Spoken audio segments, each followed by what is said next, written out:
आज का पहला पाठ तिमोथी के नाम संत पौलुस का दूसरा पत्र, अध्याय 1 पद संख्या 1 से 8। यह पत्र प्रिय पुत्र तिमोथी के नाम संत पौलुस की ओर से है, जिसे ईश्वर ने इस बात का प्रचार करने के लिए ईसा मसीह का प्रेरित चुना है कि उसने हमें जीवन प्रदान करने की जो प्रतिज्ञा की थी वह ईसा में पूरी हो गई है। पिता परमेश्वर और हमारे प्रभु ईसा मसीह तुम्हें कृपा, दया तथा शांति प्रदान करे। मैं अपने पूर्वजों की तरह शुद्ध अंतःकरण से ईश्वर की सेवा करता हूँ और उसे धन्यवाद देता हुआ निरंतर दिन रात तुम्हें अपनी प्रार्थनाओं में याद करता हूँ।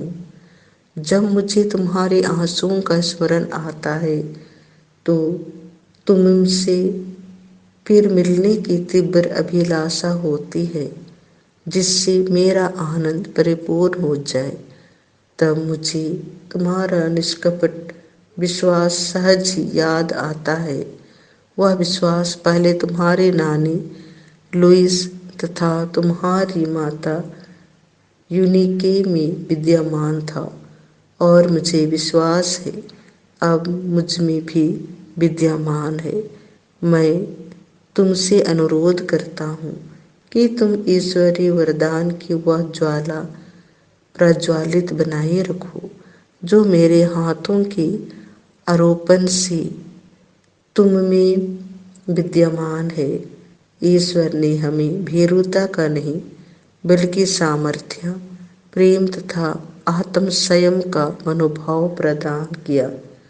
तुम ना तो हमारे प्रभु का साक्ष्य देने में लज्जा अनुभव करो और ना मुझसे जो उनके लिए बंदी हूँ, बल्कि ईश्वर के सामर्थ्य पर भरोसा रखकर तुम मेरे साथ सुसमाचार के लिए कष्ट सहते रहो।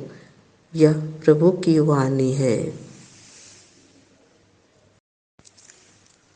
संत लूकास के अनुसार पवित्र सुसमाचार, अध्याय 10 पद संख्या 1 से 9। इसके बाद प्रभु ने अन्य 72 शिष्य नियुक्त किए और जिस जिस नगर और गांव में वे स्वयं जाने वाले थे वहां दो दो करके उन्हें अपने आगे भेजा। उन्होंने उनसे कहा, फसल तो बहुत है परंतु मजदूर थोड़े हैं, इसलिए फसल के स्वामी से विनती करो कि वह अपनी फसल काटने के लिए मजदूरों को भेजे। जाओ, मैं तुम्हें भेड़ियों के बीच भेड़ों की तरह भेजता हूँ। तुम ना थैली, ना झोली और ना जूते ले जाओ और रास्ते में किसी को नमस्कार मत करो। जिस घर में प्रवेश करते हो सबसे पहले यह कहो, इस घर को शांति। यदि वहाँ कोई शांति के योग्य होगा तो उस पर तुम्हारी शांति ठहरेगी, नहीं तो वह तुम्हारे पास लौट आएगी। उसी घर में ठहरे रहो और उनके पास जो हो वही खाओ पियो, क्योंकि मजदूर को मजदूरी का अधिकार है। घर पर घर बदलते ना रहो। जिस नगर में प्रवेश करते हो और लोग तुम्हारा स्वागत करते हैं तो जो कुछ तुम्हें परोसा जाए वही खा लो।